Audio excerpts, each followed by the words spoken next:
Okay. So feature selection. So what is feature selection? So we said earlier that classification is basically learning a mapping F from the feature space curved X to the label space curved Y. Okay. So now what is this curved feature space curved X?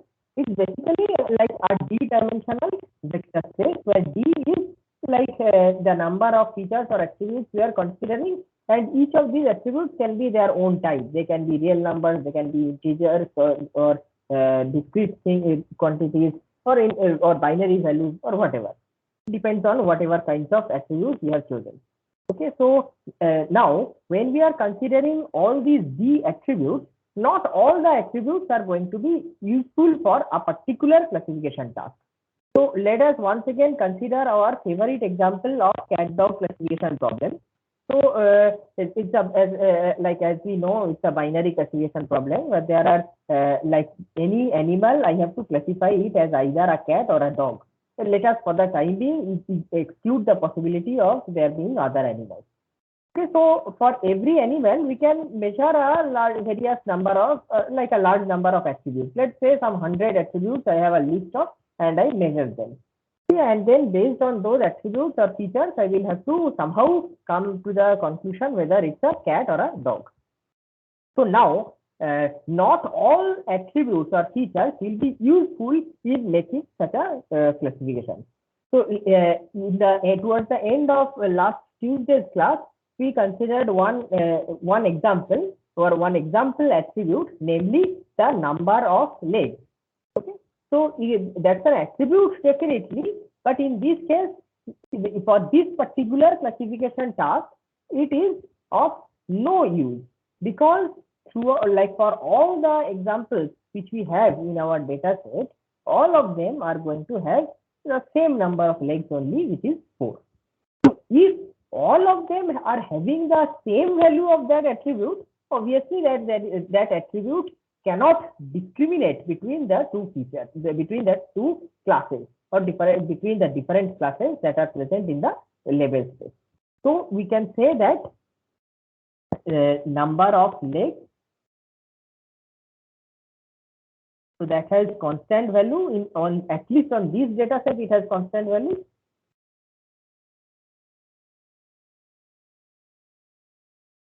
So we can just remove it as like an useless feature. Now next, let us consider another feature such as color. So let us say that like primarily two categories or primarily three classes are there: white, yellow, and black. These are the, like if I look at the entire data set which I have got, these are the three values which are taken by the different examples. They are each of the animals are either white or yellow or black. So now let us try to see if we can try to come to a conclusion whether like it's a cat or a dog based on any of these colors. So now let us, so for that purpose, let us consider, so they, like total we have 200 animals, okay, out of which 100 of them are cats and 100 of them are dogs. So this is the like the gross statistics of the label space. So like this you can just get by just count the number of labels, and this is what you get. There are 100 cats, 100 dogs. Now specifically let us count how many, like let us focus on those animals which are white in color.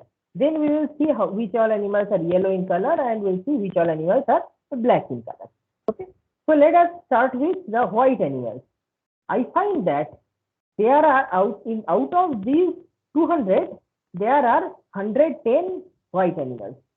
Okay? 110 of them are white. Now let us see that it turns out that 60 of them are yellow, and the rest, which is 30, they are black.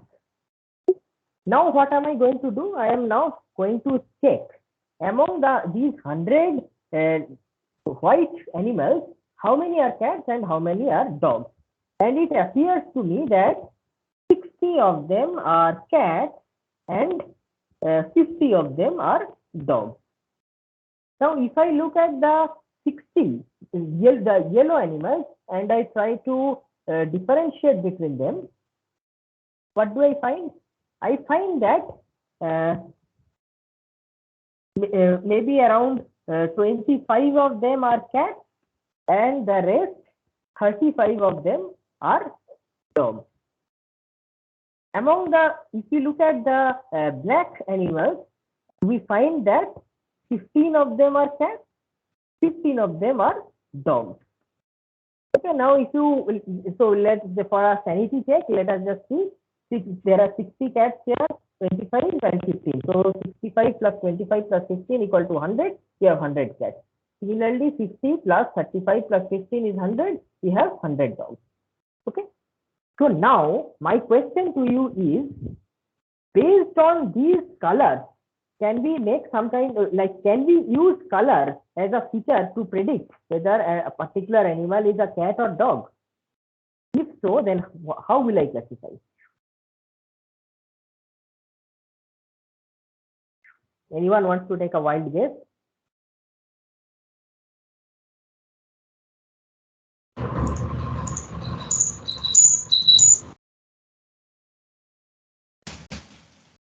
Come on, anyone? There appears to be not much correlation. So, Can you explain that? Can you explain what you just said? I mean, it seems like there's an almost equal percentage of equal number of white cats and white dogs. So. Okay.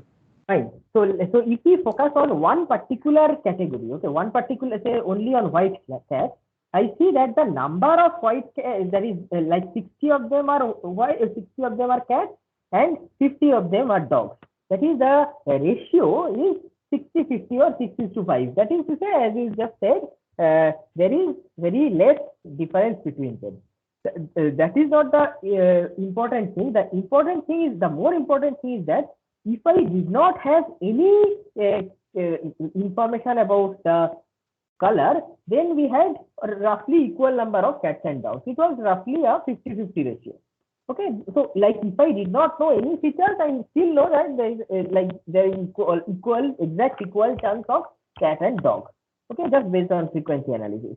Now, if I look at the white class, that is, if I look at only not white class. If I look at only the subset of the animals which are white in color, I see the ratio of cats and dogs among them is 60-50, which is still kind of not very different from 50-50. On the other hand, if it is yellow, then I see a 25-35, which means like 35 out of 60, that is, which is nearly equal to 60%.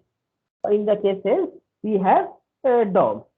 Okay, so like if a particular animal is white, then like we can say that there is a slightly higher chance that it may be a cat, but that chance is not much.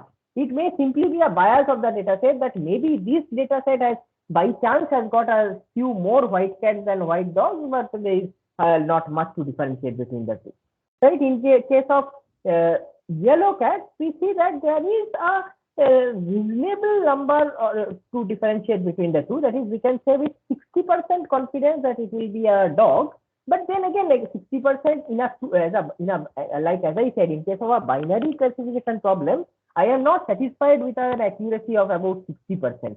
Like in case of binary classification, we can assume that the pass marks is like say at least 70% or 75%. Below that, I am unlikely to be satisfied. Of course, it may happen that like in some very pathological cases, there is not much to differentiate anyway, and I just have to accept that fact. But maybe in this case, we still may be able to do better.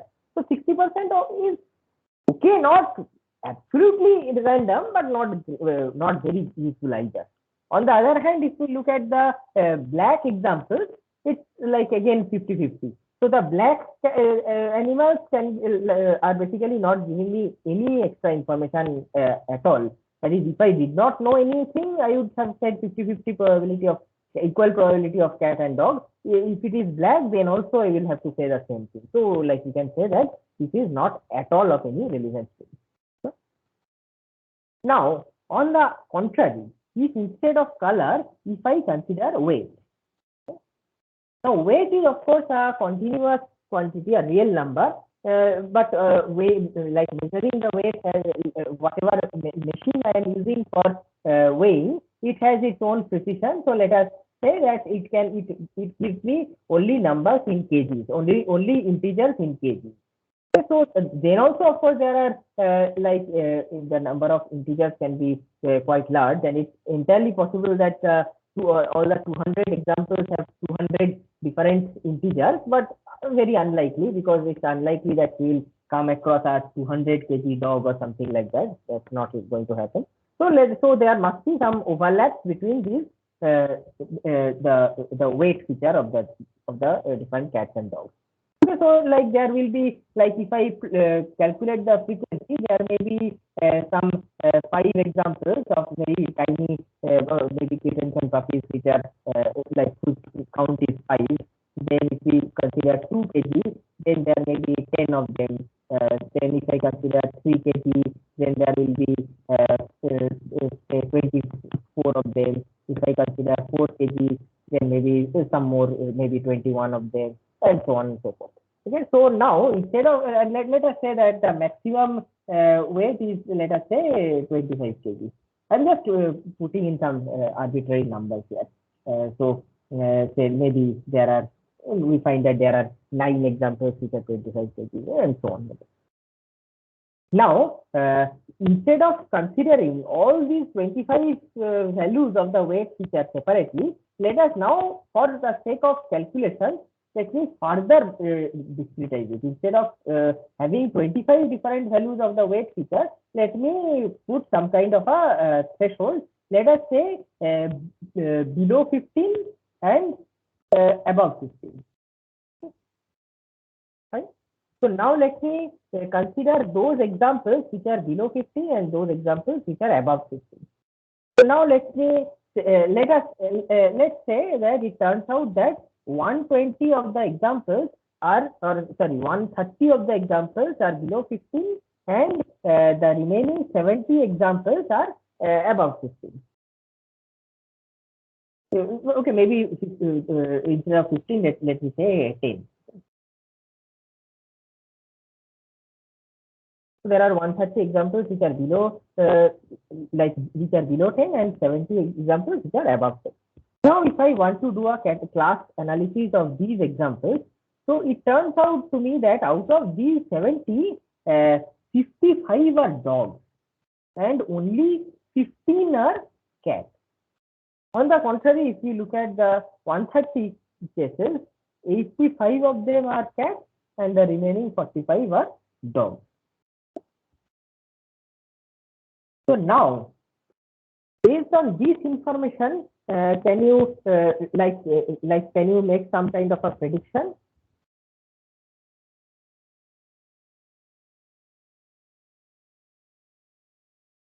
Yes.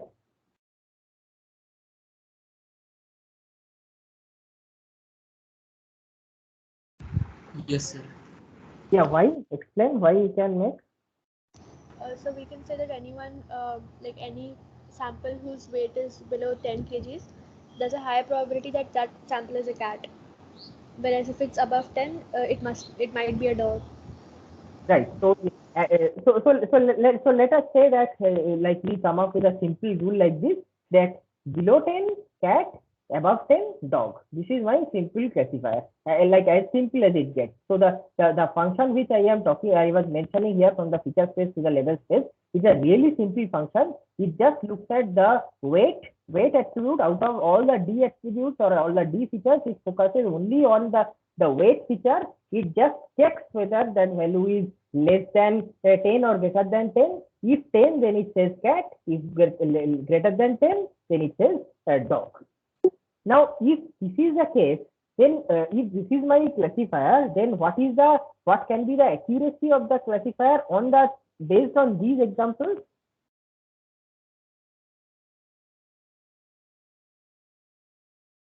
How many of the these classifiers, how many examples will it be able to correctly classify?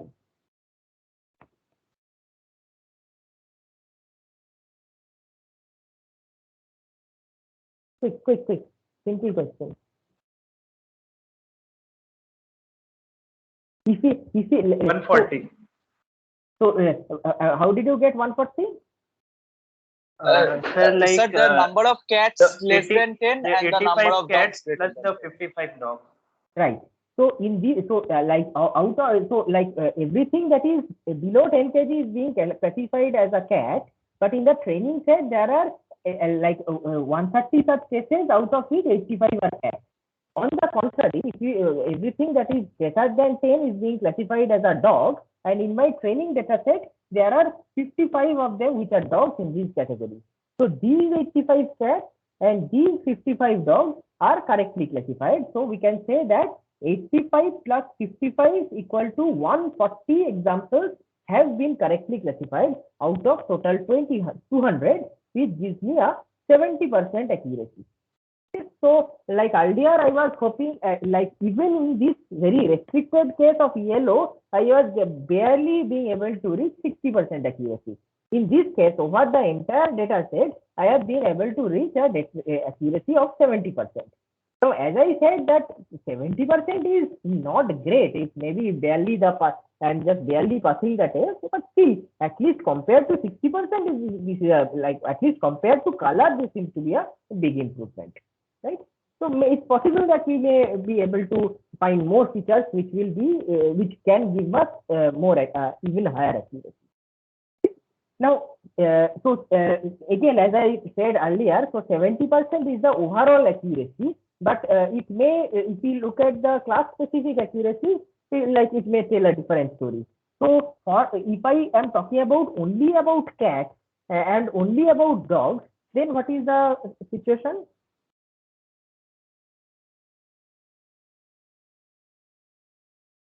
What is the accuracy for cats? 85%. So there are total 100 cats in the whole data set, out of which 85 have been correctly classified. So for cats, my accuracy is 85 out of 100, which is 85% accuracy, which is actually quite good. Even for a binary classification problem, I am willing to concede that 85% is a good accuracy. But if I consider dogs, then what is the situation? 55%. Instead of dogs, only 55% of the dogs are correctly classified. So apologies to all the dog lovers out here. We could not do a good job on the dog classification. So although for one class I have got really good accuracy, in the other class you have to say that I have been quite flopped. But if you consider the overall accuracy, it looks decent. Right? So now, but still, this is so based on that, we can say that weight is not a great feature, but at least compared to color, it is more useful, or rather, we can say that it is more discriminative. What is discriminative feature? Discriminative feature is any feature which provides the basis of discriminating between the different classes. So color, it turns out to me because with the help of these calculations, I can say that color hardly differentiates or discriminates between the two classes, namely cat and dog. But weight, it seems, does discriminate between cat and dog. Now, so remember that in the case of weight, I have considered this. There are 25 different values that were available to me. Right now, out of those 25 values, I have somehow decided to use 10 as a cutoff. I could have chosen some other number also. For example, instead of 10, let us say I go for 20 as a cutoff. So let me make this change here.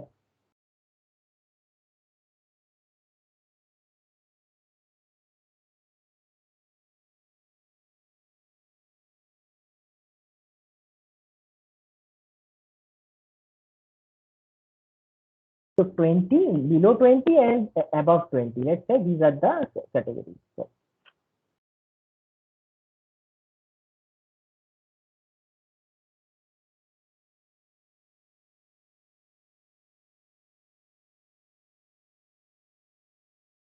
Okay.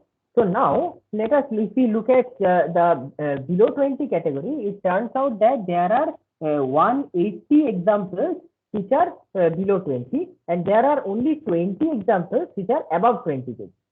Now, if I want to do this differentiation between cats and dogs, now it turns out that out of these 20, all of them are dogs. So all 20 dogs like here, and if we consider the these 180, then we have all the 100 cats and 80 dogs here. So then, so now what happens to my classification?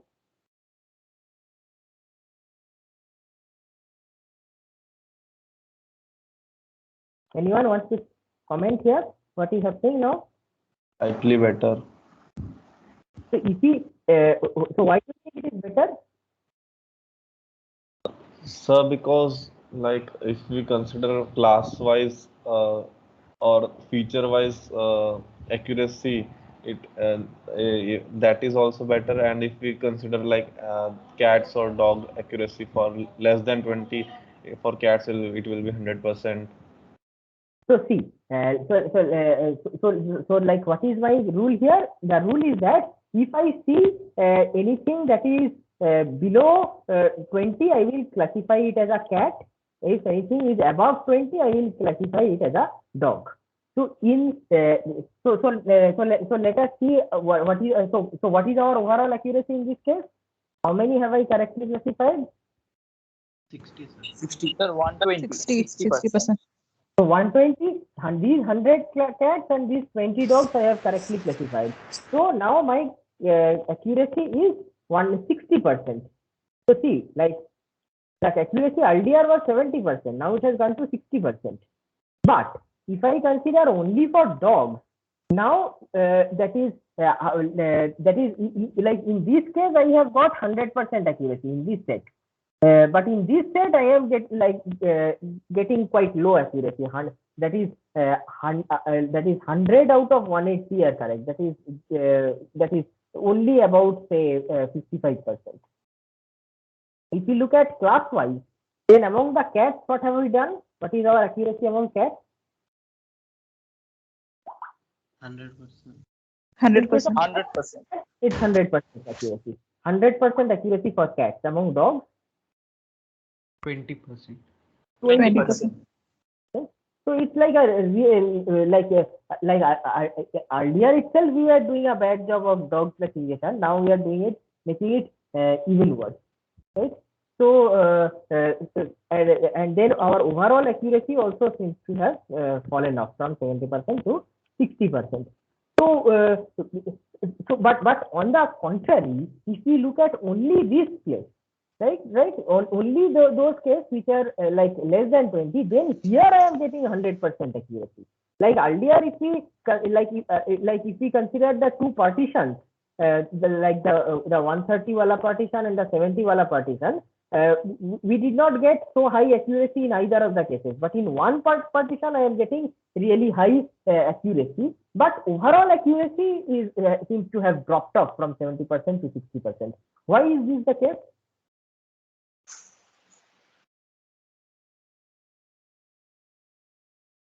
Why is it that in one partition I have increased my accuracy, but the overall accuracy has dropped off? Why?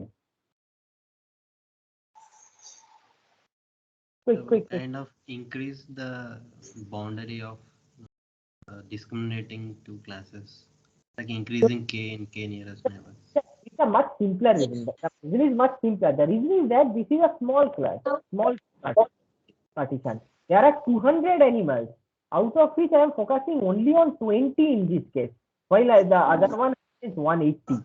So if I am looking at only a small, only 10% of the cases and trying to get some figure, it's not very useful. That is like doing well on a very small subset of it. It's not a very like a very useful thing to do. We cannot generalize. So please yourself.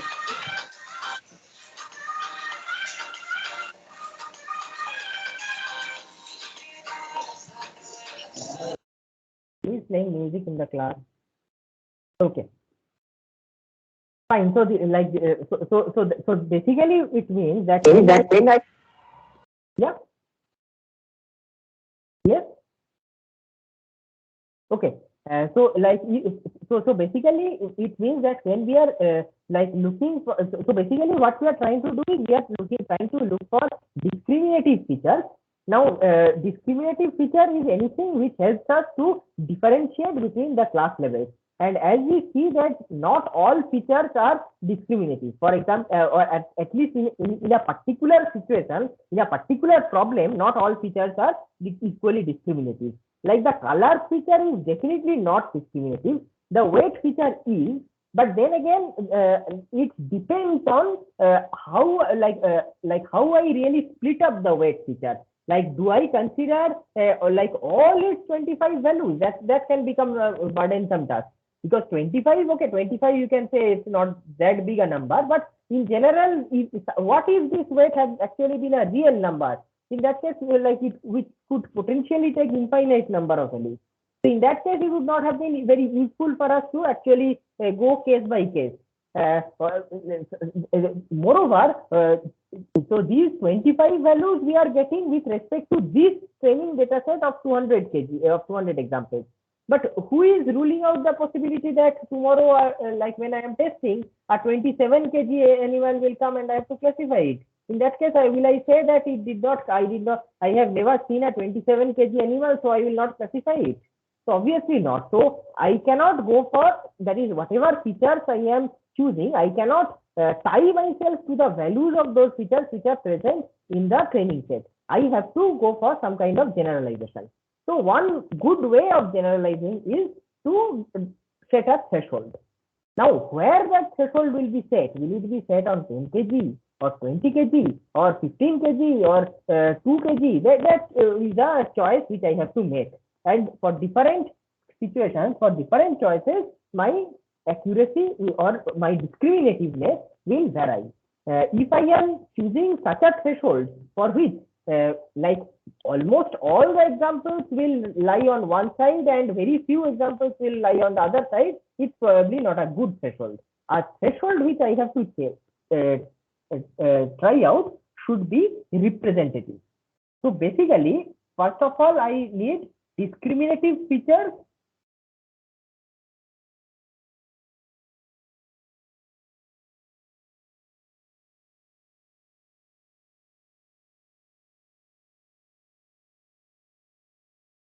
Secondly, I want meaningful or robust thresholds.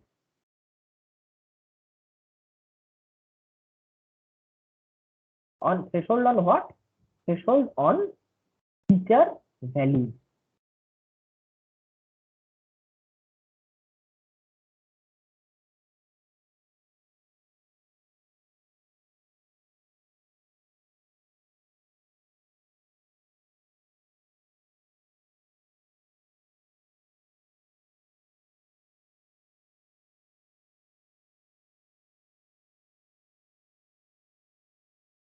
Okay, fine.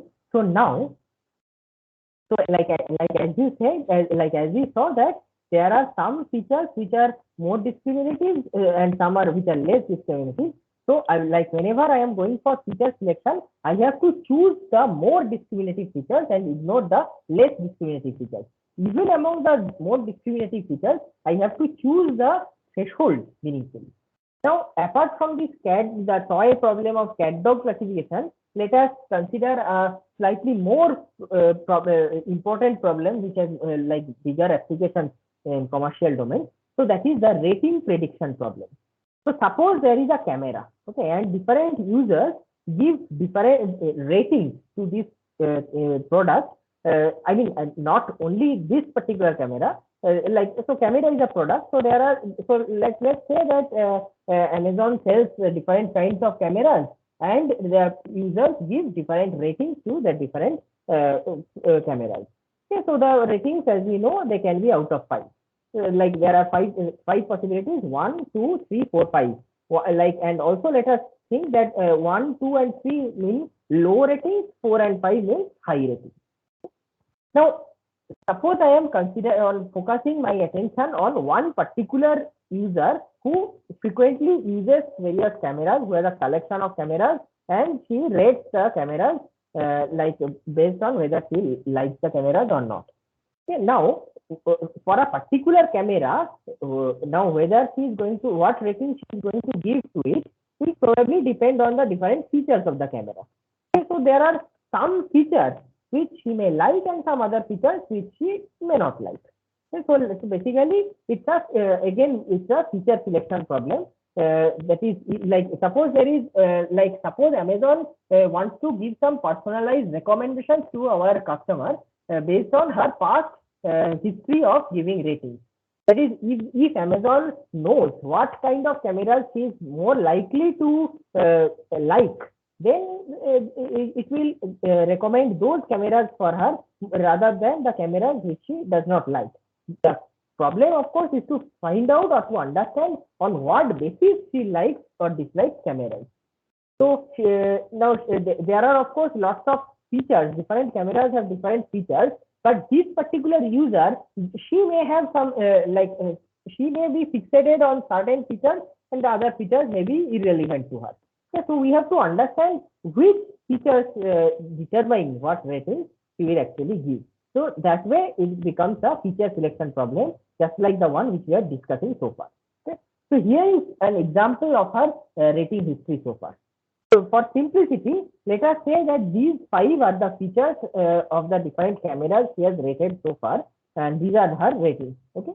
So these are the features. So there are basically 2 companies, C1 and C2.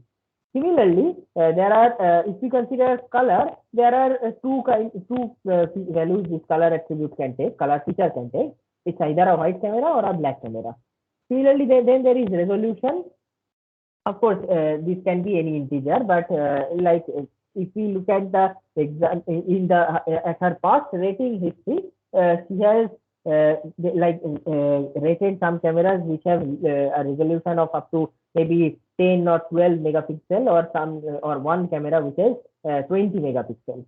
Similarly, video rate, how many frames per second these cameras have, like that's also a variable quantity. And then there is a price also, which is like there are some cameras which are cheap, say around $200, and then there are some cameras which are very expensive, say around $500 and so on. And these are her rating history so far. Now we can see that there is this price. If we are suppose we are looking at this price feature only. So there is one camera which she has given full 5-star rating, and then that camera costs $500. So can I then say that she tends to prefer expensive cameras? And can I say that if the price feature is above certain value, then she will give high ratings, otherwise she will give low ratings? Can I say such a thing? No, sir. The C2 example, actually the third example. Third example, right? Here also she has given good rating, 4 she has given, but this is a relatively cheap camera, 250. On the contrary, if you see this one, this is quite expensive, $400, but she has given it only a moderate rating of 3. So probably price is does not seem to be her concern. Is video rate her concern? Well, this one has 50 frames per second. She has given it high rating of 5. So then can I say that she prefers cameras which has high frames per second? Yes, sir, because Seems to have a good correlation. Yes. Possibly, right? Like we cannot say for certain, but it seems that, see, this one has 30 frames per second. She has given 4, but this one again has the fourth one has 30 frames per second, but she has given 3.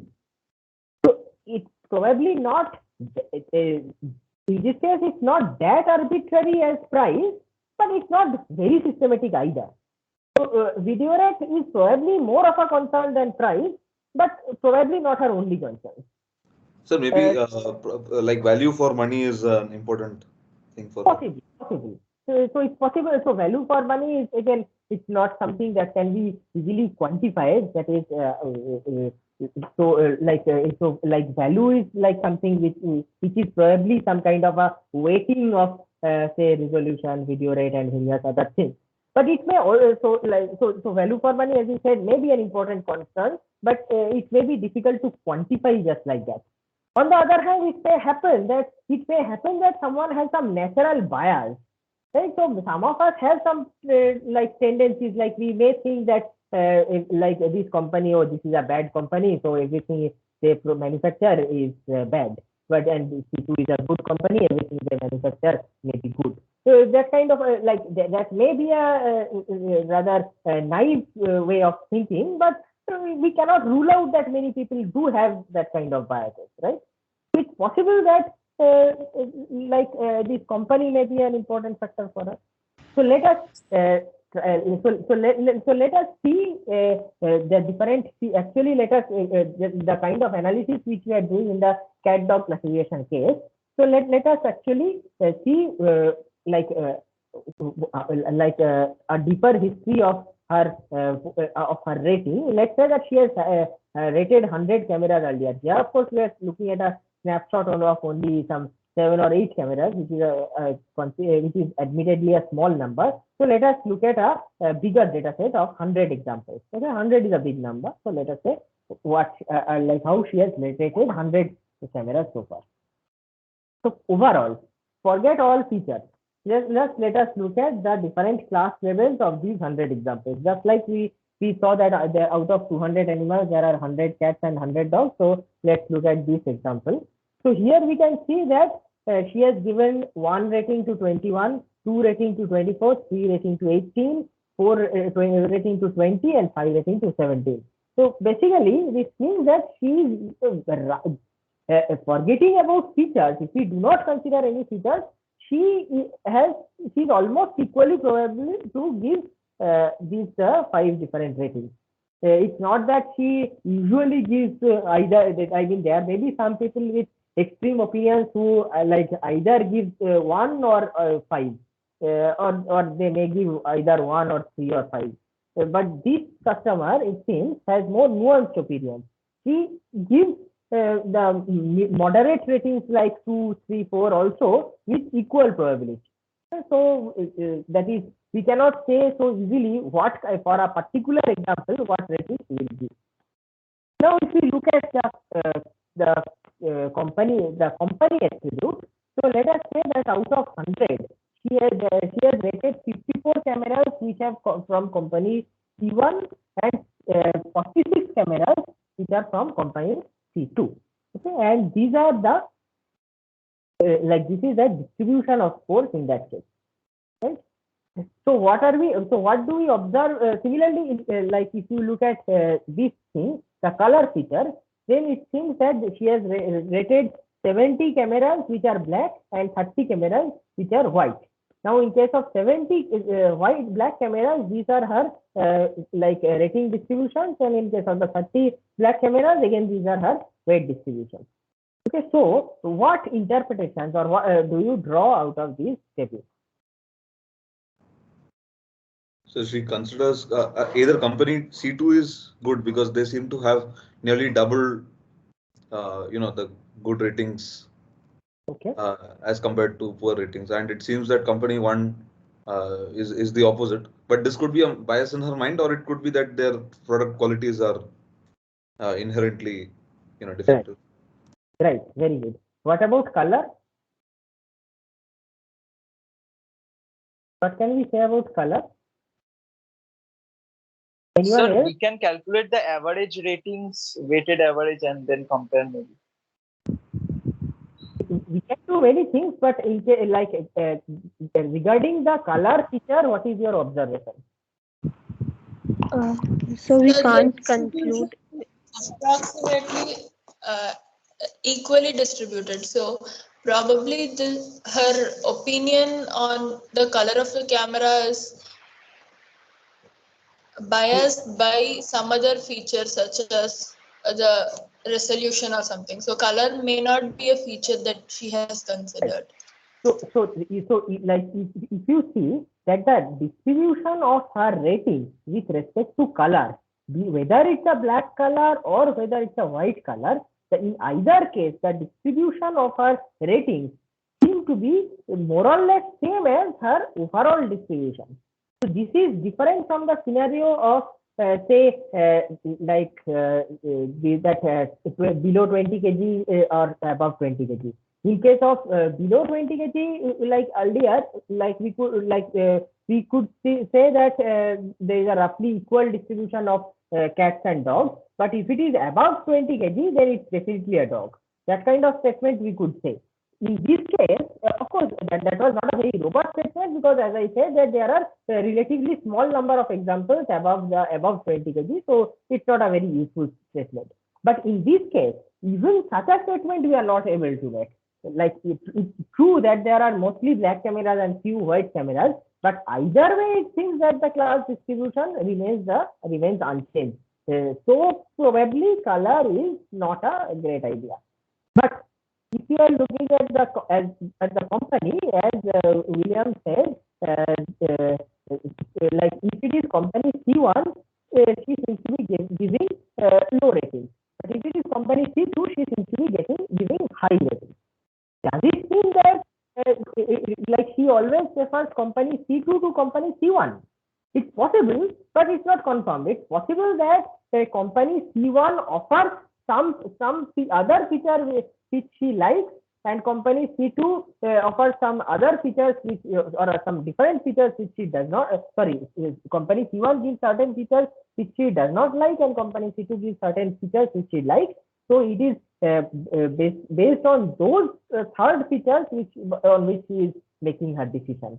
Right. So, but either way, at least if no other information is available to us, then we may be tempted to say that company seems to be a better predictor for her rating than color. Now, then let us just break up this example. So, like as I said, that instead of having 5 different class values, let us just have 2 different class values. Let us reduce it to a binary classification problem. So ratings of 1, 2, and 3 I will just group as one category saying low rating, and 4 and 5 I will consider as another category as high rating. Okay, so why am I doing this? Just because binary is easier to handle than this 5-way classification. So no other reason. I can do a 5-way classification also. In fact, we will do that. That is based on the same principles. We can do it. Now, if we consider the company C1, as I said, she has like 54 examples from company C1 she has rated, 46 examples from company C2 she has rated. So, in case of company C1, she has given lower ratings to 43 and high ratings to only 11. But in case of company C2, she has given low ratings to 20, but high ratings to 26. Okay, and so overall, she has given low ratings to 63 and high ratings to 37. Now, this is her performance with respect to the company feature. So, I may be tempted to ask here that if based on only the company feature, if I have to make a prediction, what will that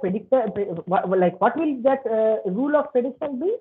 So, just like we had done in the cat dog classification case, so we will say that if the company is C1, then we will predict her rating to be low. That is, I will predict that she is giving low rating. But if the company is C2, then I will predict that she is giving high rating. Okay, so this may sound nice, but this is what my classification will be in that case. Okay, now let us consider another feature, say price. So price we have discussed earlier. Say suppose less than 300 and greater than 300. So just like in the cat dog case, I said that weight can take various values, 25 different values it can take, but I am putting a threshold at say 15 or 20.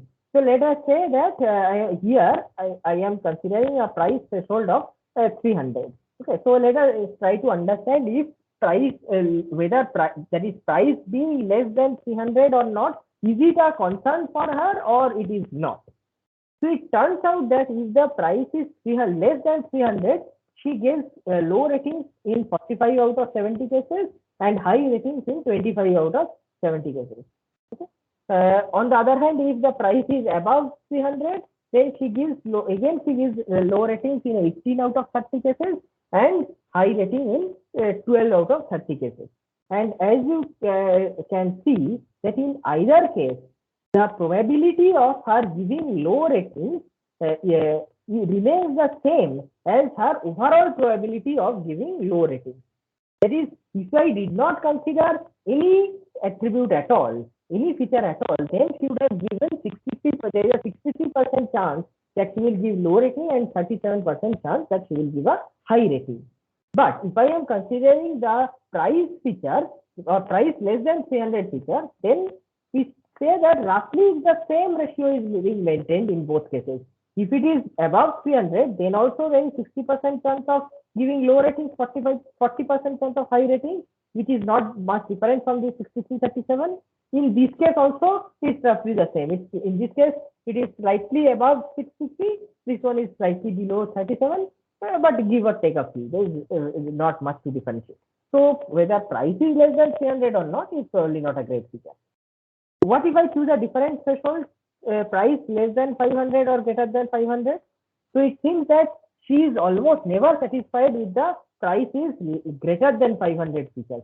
That is to say, she probably does not have any inclination to buying and liking expensive things. That kind of bias she does not seem to have. Even if she has a company bias, she probably does not have a price bias. Okay. So, like we can see that if it is less than 500, then the ratio of low rate or the probability of giving low ratings is like 55 out of 90, which is just about 60, and or slightly more than 60, maybe 61% chance that she will give low ratings, and 90%, 37% chance or 39% chance that she will give high rating. Right? Again, so that is not much different from the baseline. On the contrary, if we consider this category of more than $500 cameras, then it seems that there is a clear probability that she will give low ratings.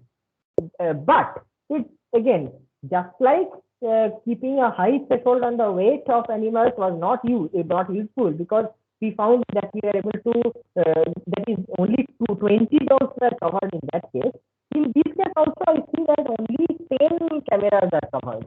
There are very few examples lying in this category anyway. So even if I am able to achieve 80% accuracy in this bucket, this bucket contains only 10 examples, very few. So it's probably most of the examples are still lying in this bucket, and so my performance on this bucket is roughly similar to my naive performance based on simple raw score. So okay, so it seems that this feature is probably more discriminative than this one, but still it's not robust, because this threshold is not robust because it gives us only a small bucket in this case. So now, if we just take a recapitulation of how our performance has been with respect to the different features, this is what we seem to be getting. So suppose if we are focusing on the feature of company, then what is the probability of giving a high rating to a product of company C1? It is 11 out of 54, which is or 20%, which is like very low. On the other hand, if the company is C2, then she is there is a 55% chance that she is giving a high rating. Important. So now 55% is not a. That is to say, if I have to design a classifier, then I will probably say that based on company C1, like if the company is C1, I will classify or predict her ratings to be 20%, sorry, I will predict her rating is to be low, and if the company is C2, then I will predict her rating to be high. Now, if such a classifier I design, then what is my accuracy? So, with respect to the first category, I will get an accuracy of 20%, sorry, 80%, because because it seems that sorry, that's a mistake. I mean, with in this particular bucket, I will get a high classification accuracy. In this bucket, I will get a low classification accuracy, but not very low, 55%. Now, 55%, as I said, for binary classification task, it is not great, but still it is. But if I look at the overall accuracy, it may still be reasonably high. So let us see what is our overall accuracy in this case. So, so this is my data set. So whenever the company, my classifier is that whenever my company is C1, I will predict the value to her rating to be low, and if the company is C2, then I will predict her rating to be high. So what is the accuracy of such a classifier?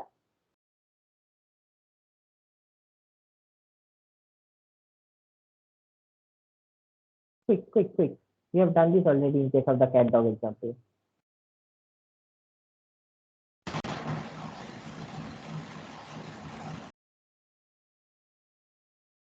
There are 54 examples here in this category. All of them I have classified them as low rating. How did you get 69? 43 plus 26. So 43 of these, like these are actually low, and I will predict them also to be low. In this bucket, there are 26 which are high, and I will predict them also to be high. Okay, the rest are going to be misclassified. That is, these are high, but I will predict them to be low because they lie in this bucket, and these are low, but I will predict them to be high because they lie in this bucket. So my accuracy is 43 plus 26 equal to 69 out of 100. So 69% accuracy, or we can say 70% accuracy I have achieved. So we can say that I have just about got the pass marks in this case. Okay. But if we are instead, if we are considering the other features, then I will probably not be able to do even that. So we can, on the basis of this, we can say that that is, if we consider this bucket, the bucket being company C1, then this bucket gives me high confidence of prediction. That is, 43 of them belong to one class, 43 out of 54 belong to one class, 11 out of 54 belongs to the other class. So here I am more or less clear about what my prediction should be. I am able to achieve nearly 80% accuracy on this particular bucket. In this particular bucket, I am able to achieve about 55% accuracy. And my overall accuracy, as we just checked, will be 69%.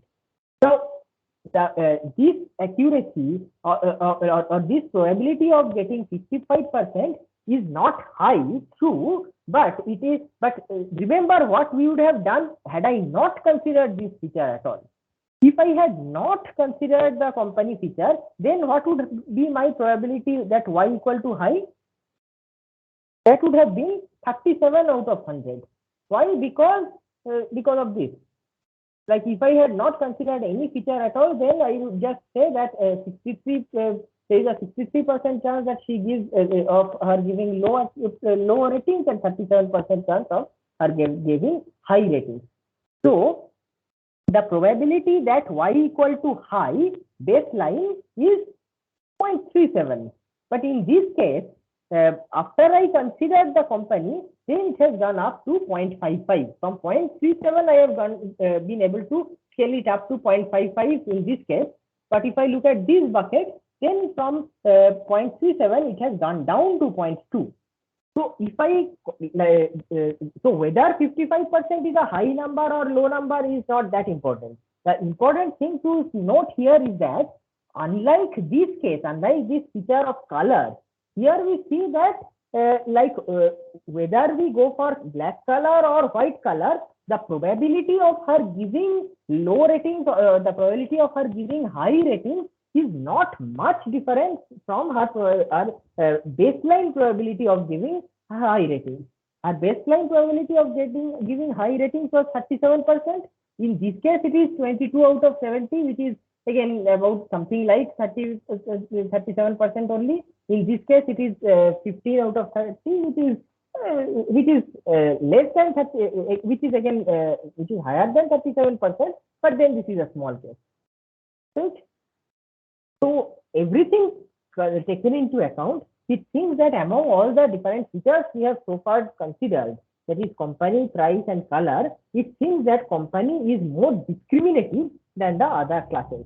That is, if I focus only on the company feature, then we may do a better job of classification than any of the other features. Now, of course, this is not to say that we are not making a claim that this customer makes her decisions or has some inherent bias towards company C1. It may be the case, or as was earlier discussed, it's possible that there are some other features which are being hidden away by the company feature, and the rating she is giving is really on the basis of those hidden features. Or it may also be that she has multiple criteria for giving high or low ratings. So it may be something that if the color company is C1, that is, it's possible that she really hates black cameras from company C1, but on the other hand, she likes white cameras from company C2. So it can be something more or maybe even more convoluted. That is, she really hates cameras which are from company C1, which are black and which have low resolution, but she is okay with cameras which are from company C2, which are white and which have high video rate, even if they have low resolution. Right? So the rules or the criteria on which she actually gives these ratings may be quite complicated, and it may consider different features. It may not be on the basis of one single feature, but it may be on the basis of multiple features. Or it may also be something like, if the company is C1, then she prefers white cameras. But if the company is C2, then she prefers white cameras only if their video rate is also high. It can be arbitrarily complicated like this. That is, she may have that is, what she may be doing is that she first considers one feature, then based on what value that feature takes, next she focuses on another feature. Then she considers what value that feature takes, and then she moves on to a third feature. And then she considers what the values of all these three different features, and only on the basis of that she comes up with her final rating. Okay, so it's possible that not a feature is enough.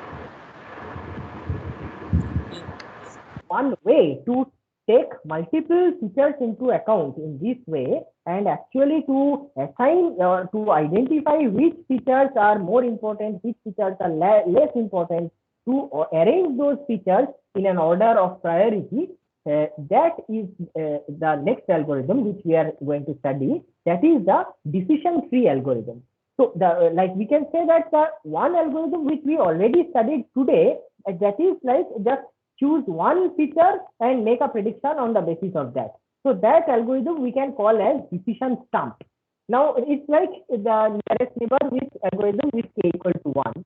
But it's not a very robust thing, because as I said, like she may be making her decision on the basis of multiple features. So how can we take multiple features into account?